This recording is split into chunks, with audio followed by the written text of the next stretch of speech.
Dia 33, Êxodo capítulo 15 ao capítulo 17, versículo 7. A profetisa Miriam, irmã de Arão, pegou um tamborim e todas as mulheres saíram atrás dela com tamborins e com danças. E Miriam lhes respondia: Cantem ao Senhor, porque triunfou gloriosamente e lançou no mar o cavalo e o seu cavaleiro. Moisés fez o povo de Israel partir do mar vermelho e eles foram para o deserto de Sur. Caminharam 3 dias no deserto e não acharam água. Por fim, chegaram a Mara. No entanto, não puderam beber as águas de Mara, porque eram amargas. Por isso, aquele lugar foi chamado de Mara. E o povo murmurou contra Moisés, dizendo: O que vamos beber? Então Moisés clamou ao Senhor, e o Senhor lhe mostrou um pedaço de madeira. Moisés jogou a madeira nas águas, e as águas se tornaram doces. Ali o Senhor lhes deu estatutos e uma ordenança, e ali os provou, e disse: Se vocês ouvirem com atenção a voz do Senhor seu Deus, fizerem o que é reto diante dos seus olhos, derem ouvidos aos seus mandamentos e guardarem todos os seus estatutos, nenhuma enfermidade virá sobre vocês das que enviei sobre os egípcios, pois eu sou o Senhor, aquele que cura vocês. Então chegaram a Elim, onde havia 12 fontes de água e 70 palmeiras, e acamparam junto das águas. Partiram de Elim, e toda a congregação dos filhos de Israel veio para o deserto de Sim, que está entre Elim e Sinai. Aos 15 dias do segundo mês, depois que saíram da terra do Egito, toda a congregação dos filhos de Israel murmurou contra Moisés e Arão no deserto. Os filhos de Israel disseram a Moisés e Arão: Quem nos dera tivéssemos morrido pela mão do Senhor na terra do Egito, quando estávamos sentados juntos às panelas de carne e comíamos pão à vontade, pois vocês nos trouxeram a este deserto a fim de matarem de fome toda esta multidão. Então o Senhor disse a Moisés: Eis que farei chover do céu pão para vocês, e o povo sairá e recolherá diariamente a porção para cada dia. Eu os porei à prova para ver se andam na minha lei ou não. No sexto dia, prepararão o que recolherem, e será o dobro do que recolhem nos outros dias. Então Moisés e Arão disseram a todos os filhos de Israel: Hoje à tarde vocês saberão que foi o Senhor quem os tirou da terra do Egito. E pela manhã vocês verão a glória do Senhor, porque ele ouviu as murmurações de vocês contra o Senhor. Pois quem somos nós para que vocês fiquem murmurando contra nós?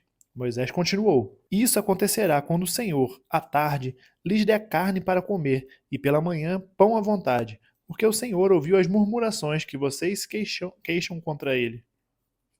Pois quem somos nós? Vocês não estão murmurando contra nós, mas contra o Senhor. Então Moisés disse a Arão: Diga a toda a congregação dos filhos de Israel: Cheguem-se à presença do Senhor, pois ele ouviu as murmurações de vocês. Enquanto Arão falava e a toda a congregação dos filhos de Israel olharam para o deserto, e eis que a glória do Senhor apareceu na nuvem. E o Senhor disse a Moisés: Tenho ouvido as murmurações dos filhos de Israel. Diga-lhes: Ao crepúsculo da tarde vocês comerão carne, e pela manhã vocês comerão pão à vontade, e saberão que eu sou o Senhor, seu Deus. À tarde apareceram codornizes e cobriram o arraial. Pela manhã havia orvalho ao redor do arraial. E, quando o orvalho que havia caído se evaporou, na superfície do deserto restava uma coisa fina e semelhante a escamas, fina como a geada sobre a terra. Quando os filhos de Israel viram aquilo, perguntaram uns aos outros: Que é isso? Pois não sabiam o que era. Moisés respondeu: Isso é o pão que o Senhor dá a vocês para comerem. Isto é o que o Senhor ordenou: que cada um recolha o que se consegue comer, 2 litros por cabeça, segundo o número de pessoas. Cada um pegará para todos os que vivem em sua tenda. Assim o fizeram os filhos de Israel, e recolheram uns mais, outros menos, conforme a medida fixada, e não sobrava para quem havia recolhido muito, nem faltava para quem havia recolhido pouco, pois cada um recolhia o quanto conseguia comer. Então Moisés disse: Ninguém deixe nada para a manhã seguinte. Eles, porém, não deram ouvidos a Moisés, e alguns deixaram do maná para a manhã seguinte. Mas deu bichos e cheirava mal. E Moisés se indignou contra eles. Colhiam-no, pois, manhã após manhã, cada um quanto conseguir comer, porque vindo o calor do sol, o maná se derretia. No sexto dia, colheram alimento em dobro, 4 litros para cada um, e os principais da congregação vieram e contaram isso a Moisés. Ele respondeu: Isto é o que disse o Senhor. Amanhã é repouso, o santo sábado dedicado ao Senhor. O que vocês quiserem assar no forno, assem, e o que quiserem cozinhar em águas, cozinhem, e tudo o que sobrar, separem, guardando para a manhã seguinte. E guardaram-no até a manhã seguinte, como Moisés havia ordenado, e não cheirou mal, nem deu bichos. Então Moisés disse: Comam isto hoje, pois hoje é o sábado dedicado ao Senhor. Hoje vocês não encontrarão nada no campo. 6 dias vocês o recolherão, mas no sétimo dia é o sábado. Nele não haverá nada a recolher. No sétimo dia, algumas pessoas saíram para o recolher, porém não o acharam. Então o Senhor disse a Moisés: Até quando vocês se recusarão a guardar os meus mandamentos e as minhas leis? Vejam, o Senhor deu a vocês o sábado, por isso, ele no sexto dia lhes dá alimento para 2 dias. Cada um fique onde está, ninguém saia do seu lugar no sétimo dia. Assim, o povo descansou no sétimo dia. A casa de Israel deu àquele alimento o nome de maná. Ele era como a semente de coentro, branco e com gosto de bolo de mel. Moisés disse: Esta é a palavra que o Senhor ordenou. Dele você pegará 2 litros e guardará para as futuras gerações, para que vejam o pão com que eu sustentei no deserto, quando os tirei do Egito. Então Moisés disse a Arão: Pegue um vaso, ponha nele 2 litros de maná e coloque-o diante do Senhor, para que seja guardado para as futuras gerações. Como o Senhor havia ordenado a Moisés, assim Arão colocou diante da arca do testemunho para o guardar. E os filhos de Israel comeram maná durante 40 anos, até que entraram em terra habitada. Comeram maná até chegarem aos limites da terra de Canaã. A porção de maná para cada pessoa era 1/10 da medida padrão, que tinha 20 litros. Toda a congregação dos filhos de Israel partiu do deserto de Sim, fazendo suas paradas, segundo o mandamento do Senhor. E acamparam em Rifidim, mas ali não havia água para o povo beber. Então o povo discutiu com Moisés e disse: Dê-nos água para beber. Moisés respondeu: Por que vocês estão discutindo comigo? Porque estão tentando o Senhor. Mas ali o povo estava com sede de água e murmurou contra Moisés, dizendo: Por que você nos tirou do Egito para matar de sede a nós e a nossos filhos e a nossos rebanhos? Então Moisés clamou ao Senhor: Que farei com este povo? Daqui a pouco vão me apedrejar.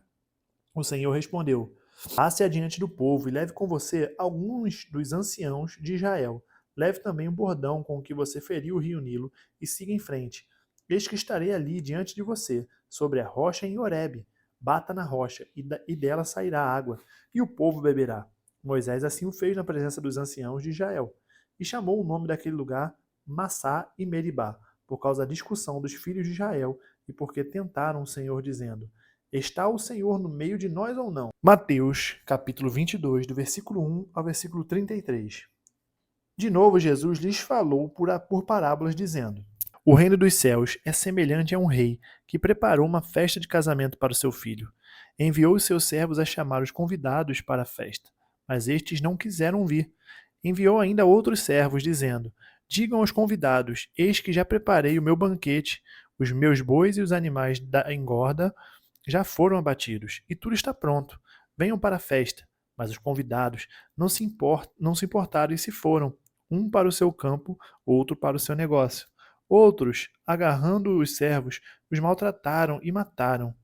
O rei ficou furioso e, enviando as suas tropas, exterminou aqueles assassinos e incendiou a cidade deles. Então disse aos seus servos: A festa está pronta, mas os convidados não eram dignos. Vão, pois, para as encruzilhadas dos caminhos e convidem para o banquete todos os que vocês encontrarem.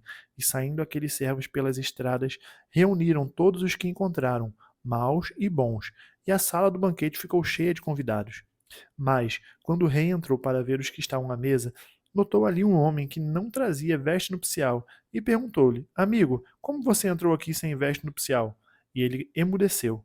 Então o rei ordenou aos serventes: Amarrem os pés e as mãos dele e atirem-no para fora, nas trevas. Ali haverá choro e ranger de dente, porque muitos são chamados, mas poucos são escolhidos. Então os fariseus se retiraram e consultaram entre si como surpreenderiam Jesus em alguma palavra, e enviaram-lhe discípulos juntamente com os herodianos para lhe dizer: Mestre, sabemos que o Senhor é verdadeiro e que ensina o caminho de Deus de acordo com a verdade, sem se importar com a opinião dos outros, porque não olha para a aparência das pessoas. Assim sendo, Diga-nos o que o Senhor acha. É lícito pagar imposto a César ou não?